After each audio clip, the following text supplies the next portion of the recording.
Hi everyone, नमस्कार. मी ते Madhubala blouse शिवत होते, तर ह्याचं कटिंग आणि स्टिचिंग दाखवते आहे. अगदी सविस्तर नाही आहे, पण तुम्हाला ह्याच्यातूनही कळेल. आणि जर नाही कळालं तर मला कमेंट करून कळवा की तुम्हाला हे मधुबाला ब्लाऊज स्टिचिंग आणि कटिंग शिकायचं आहे म्हणून, तर त्याचा मी वेगळा व्हिडिओ टाकेन. आता हा ब्लाऊज बांधणीचा होता आणि ह्याला 32 साईजचा होता. ह्याला मला लेस जॉईंट करायची होती आणि कपही लावायचे होते.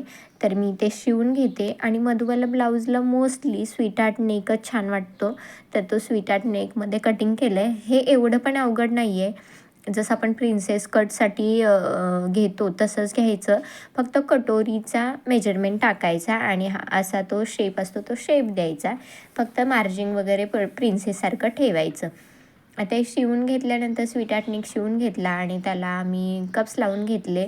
कप्स लावून घेतल्यानंतर साईडनं स्टिच करायचं आणि त्याला ओव्हरलॉक करून घ्यायचं. हे शिवताना जेवढा आपण टक्स मारला आहे तिथूनच, म्हणजे 2.5 इंचाचा टक्स मारला आहे तर तिथूनच कप्स जॉईंट करून घ्यायचे. आणि हा शिवताना खूप सुंदर असं दिसत होता. कपडाही छान होता हा आणि ब्लाऊजही त्यांना छान बसला आहे. मी लावून बघत होते लेस कुठे छान दिसेल काय, कारण बांधणीचा कपडा आहे. प्लेन असता तर सगळीकडे लेस छान वाटली असती. आता इथं बेल्ट होता, त्या बेल्टला जेवढा भाग आपण टक्स मारला आहे मधुबाला साईजला, तर तेवढ्याच बेल्टलाही मारून घ्यायचा आणि त्या बेल्टला असं दोन्ही बाजूनी शिलाई मारून टर्न करून घ्यायचं. कारण तिथे आता शिलाई एकावर एक ठेवून शिवायचा होता आणि शिलाई दिसता कामा नये म्हणून हे टर्न करून घ्यायचं आणि त्याच्यावर दाबटीपी मारून घ्यायची. खूप सुंदर असा हा ब्लाऊज होतो आहे.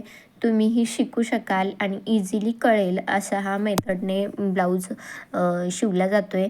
आणि जर तुम्हाला असे ब्लाउजेस कपवाले प्रिन्सेस वगैरे शिवायचे असतील तर माझ्या चॅनलवर मोठे व्हिडिओ अपलोडेड आहेत, ते तुम्ही बघितले तरी त्याच्यातून तुम्हाला खूप सारी माहिती मिळेल. आणि जर तुम्ही बिगिनर असाल तर त्यांच्यासाठी खूप महत्त्वाच्या टिप्ससुद्धा त्यातून मिळतील. आता हा बघा मी ओव्हरलॉक करून घेतलं हे आणि त्याच्यावर ठेवून शिवून घेते. तर हे सेंटरपासूनच सुरुवात करायची, कारण सेंटरपासून हा सब्यासाचीचा पॅटर्नसारखा बेल्ट आहे, तर त्याला सेंटरपासून शिवून घेतलं तर व्यवस्थित शिवला जातो, दोन्ही साईडला प्रॉपर येतो. आता हा शिवताना ना स्वीटहार्ट नेक आहे, तर पुढच्या बाजूने थोडंसं आतल्या बाजूला घेऊन शिवायचं, म्हणजे हा गळा पडला जात नाही किंवा असा लूज वाटत नाही. आणि ह्याच्यावर आता हा बॅक साईडलाही फिनिशिंग आहे आणि फ्रंट साईडलाही फिनिशिंग आहे. आणि आता ह्याच्यावर लेस लावून घेते आणि असा काहीसा ह्याचा फायनल लुक आहे. आवडला असेल तर लाईक, शेअर आणि सबस्क्राईब नक्की करा.